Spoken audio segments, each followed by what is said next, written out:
If you're like I was when you first started thinking about selling products on Teachers Pay Teachers, you really didn't have any idea what all was involved. You just knew that some teachers created some products, uploaded them to Teachers Pay Teachers, other teachers found them, bought them, and the teacher that made them could make a little bit of money.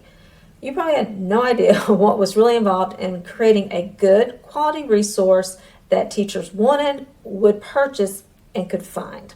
Hello everyone, my name is Sherry from Rolling Acres Education. Welcome to my channel, or welcome back if this is not your first time. And I first got interested in really selling products on Teachers Pay Teachers in June of 2020, and wow, did I not know a lot of things, and I've learned a lot of things. And so I just started thinking, I need to tell people to do this to the product, and I need to tell people to do this to their product. And so what I did is I sat down and thought for a couple of minutes and just wrote down 17 things that came to my mind that I would like to share with you about your product, what should be in it, what shouldn't be in it, what can be in it, just some helpful things that maybe you don't know or haven't really thought about. These are in no particular order. I'm not going to spend a lot of time on them because, I like my videos to be about 10 minutes, and there's 17 of them, so I'll tell you right now, I'm not going to be spending a lot of time on them.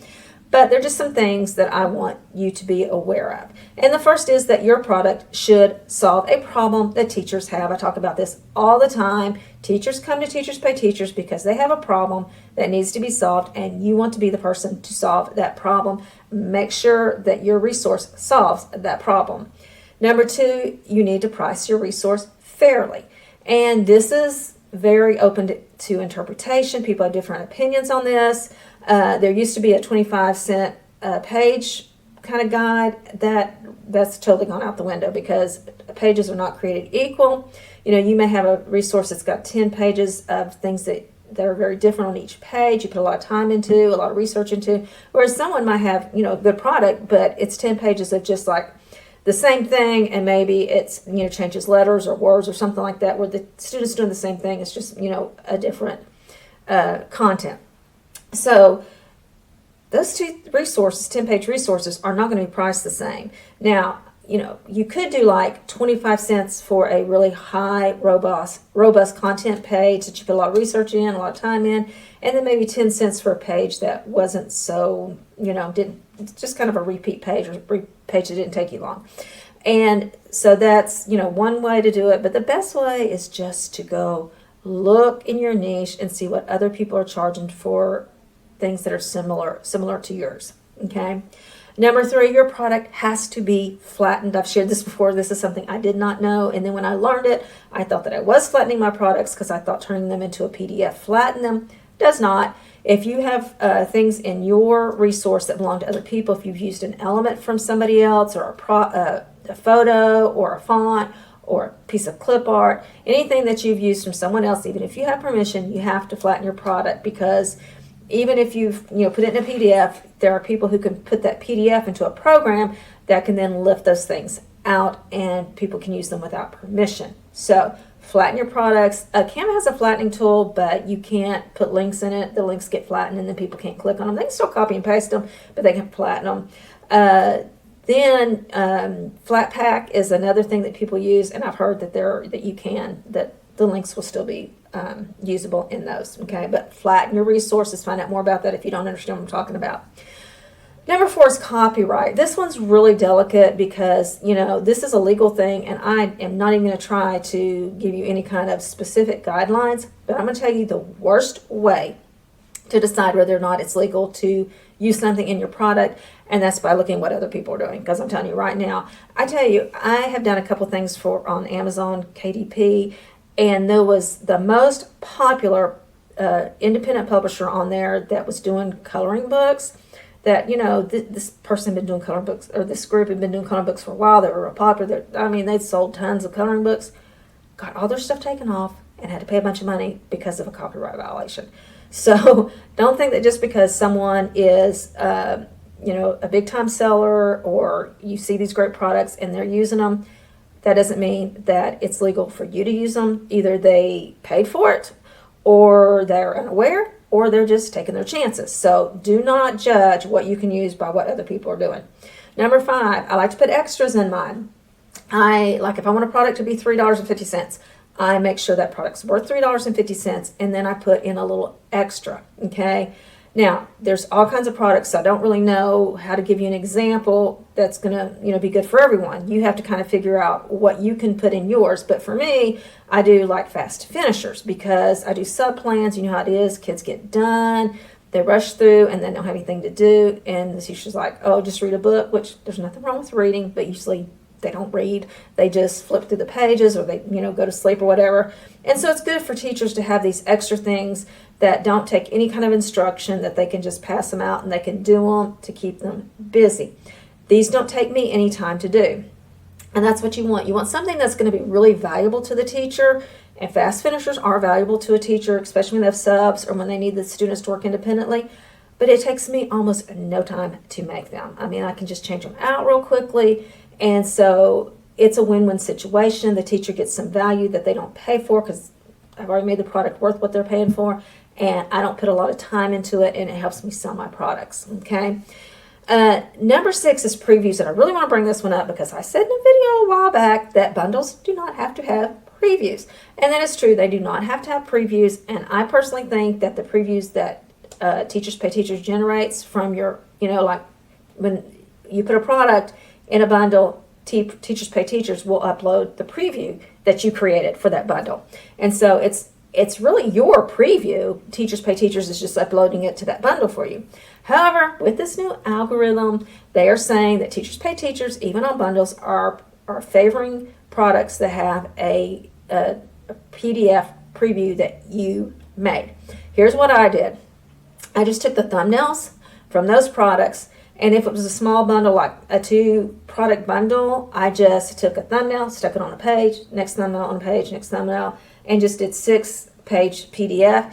If you have a lot of products, you can put, 2, 3, 4 thumbnails on a page. Just make it easy, because personally, the only reason I put it in there is because Teachers Pay Teachers algorithm is favoring those. I don't think they're needed, but that's just an easy way to do it. Okay, covers. Put some time into your covers, okay? These next couple of things, when you're talking about uploading your products, take time to do it correctly. What good is it to have a top-notch, fairly priced, high-quality, problem-solving product that no one's finding or that no one's clicking on because your cover's not any good, your title's not searchable, and your thumbnails don't really highlight the value of your product? So I'm going to go over these together, okay? Your cover needs to have large, legible, limited text. I usually tell what it's for, who it's for, and then give some kind of little selling point, and then put 3 pictures from my product on there, okay? Look, if it's beautiful, that's great, but your teacher wants to know what's in it. They're not just wanting something that's going to catch their eye. They're wanting something that's going to want to make them look more into the product. Make sure my thumbnails, don't do the auto-generated ones. Again, guys, if you put all this time into a product, take some time to make it really searchable and something that people are going to want to click on. I use 3 selling points. What are the 3 things? If somebody said, what are 3 reasons I should buy your product? Make a thumbnail for each one of those and give product examples from those, okay? Your title needs to be searchable, not cutesy. Again, I don't even use SEO for this because there's only so much you can do with the title. I just do, what's the subject, what kind of activity is it, who's it for, and then maybe something like sub-plans, no prep, whatever, okay? Bundle your products. This is not hard to do. I didn't do bundles for so long because I thought it was going to involve a lot of work. Teachers Pay Teachers does most of the work for you. And I'm going to tell you what I think really sells are smaller bundles, okay? Big bundles can make you a lot of money, but they don't sell as often. I have a bunch of 2, 3, 4 product bundles, and they really sell, okay? Bundles don't have to be huge to make you a lot of money. Answer keys. Always include answer keys, no matter how easy you think your work is. It's not about whether or not the teacher can figure out the answer. Don't make them take the time to figure it out, even if it's 5 plus 2, okay? Don't make them have to think at all. Have that answer key there. Sometimes they have students grade papers, okay? It's not about whether or not the teacher can figure out the answer. Don't make them, okay? Make answer keys. Because just take a copy and put the answers in. It's worth it, okay? Teachers appreciate that. Upsell page. I don't even do this yet, but I know it's something that you can do. Don't overdo it. Just, a couple of products that related, like I have sub-plans. I might put, I have similar sub-plans to this on these topics and put 2 or 3, okay? Terms of use page, that's pretty basic. A lot of people will give you a template for you to do yours. It's nothing. A contents page, what all's in here, and like I'll say, a crossword puzzle, 2 versions. One has a word bank or whatever. Not necessary for sure, but it's good. That way, in your preview, the teacher can just kind of look through and see what's in it before they go through the rest of the preview.